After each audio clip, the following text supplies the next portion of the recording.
Peter and Jelime, as you enter marriage, you have a mutual commitment to love each other, to work toward creating the atmosphere of care, consideration, and respect, and willingness to face tension and anxieties of life.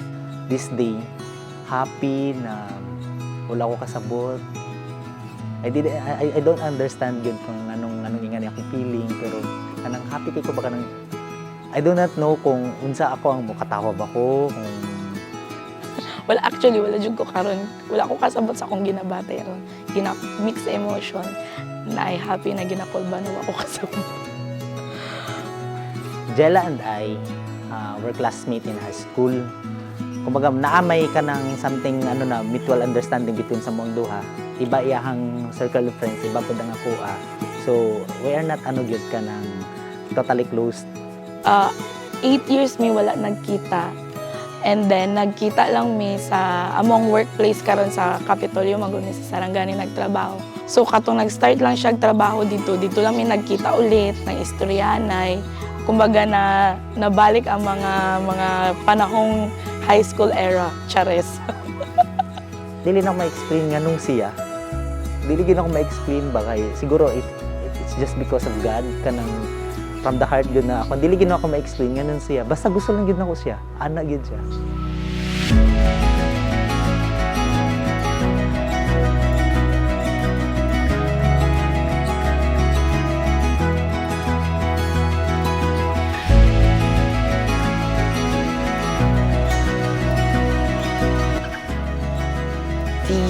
Nakay simple token sa inyo ha. Thank you for accepting my request sa inyo ha.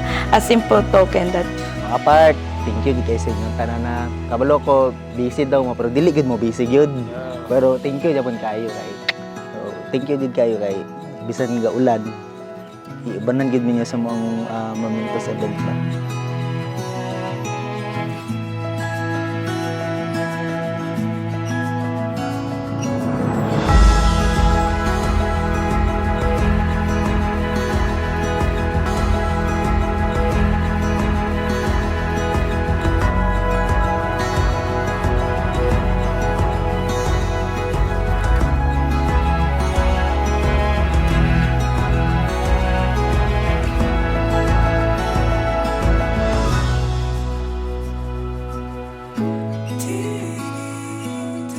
When God answered my prayer, I said to myself that I will marry this girl someday.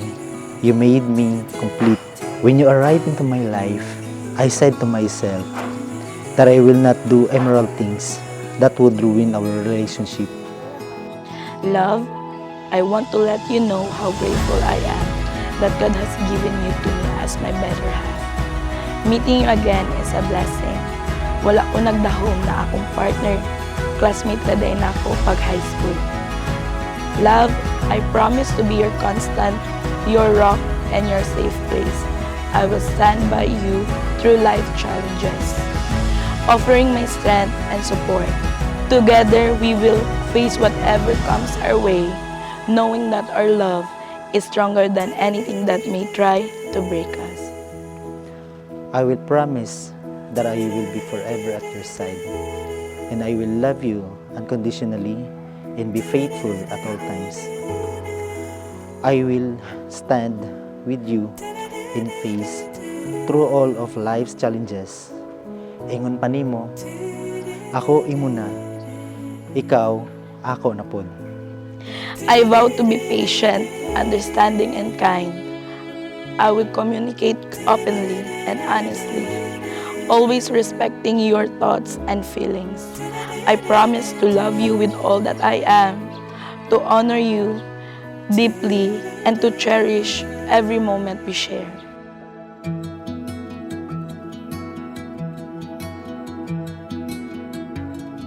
Drive through the night to lay underneath the stars.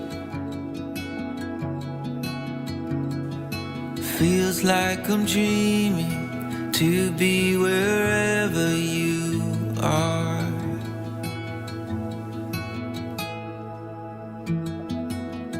Oh, my walls are falling when I fell for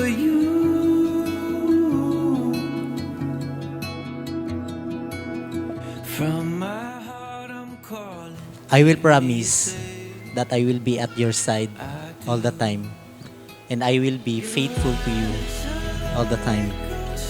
God has answered my prayer unexpectedly that you and I, beginning this day, will become one.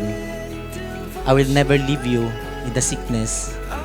Instead, I will lift up you together with me to the Christ that would center before us. I vow to be patient, understanding, and kind. I will communicate openly and honestly, always respecting your thoughts and feelings. I promise to love you with all that I am, to honor you deeply, and to cherish every moment we share. I've been waiting for the tides to change, for the waves to send you my way. I see you, darling, but you pixelate. It gets hard to take these days, but we'll hold the line. I won't let go, 'cause I'll be there when you can finally make it home. And I don't mind, 'cause we both know that we'll be fine when you can finally make it home. Because when I'm in a room with you, that missing piece is found. You know when you're by my side, darling, nothing can break us down. Every moment has led us to this day. Every journey that brought us to this place. We're filled with wonder that words couldn't ever contain. This is what we've been waiting for. At the dawn of forevermore, we can stand on this ground so sure. This is what we've been waiting for.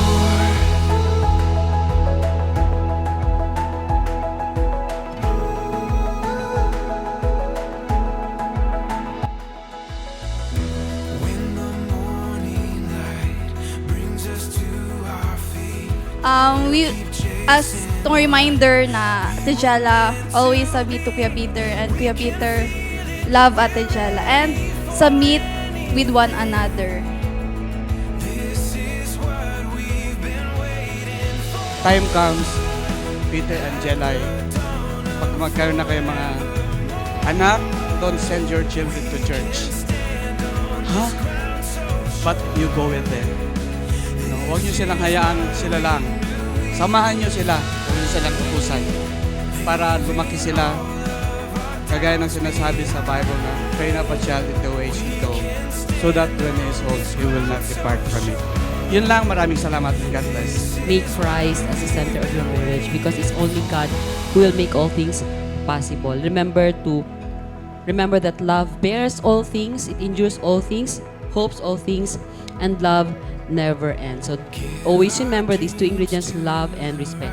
Love one another and respect each other. And I pray that God will richly bless your marriage, that He will grant you many children, and that you will grow them with the grace and knowledge of our Lord. 8 years jud siya walay uyab, and di ba sa mga single dira tuo lang jud, paabot lang jud, maabot jud ang para sa inyo ha. Di ba wala jud as in.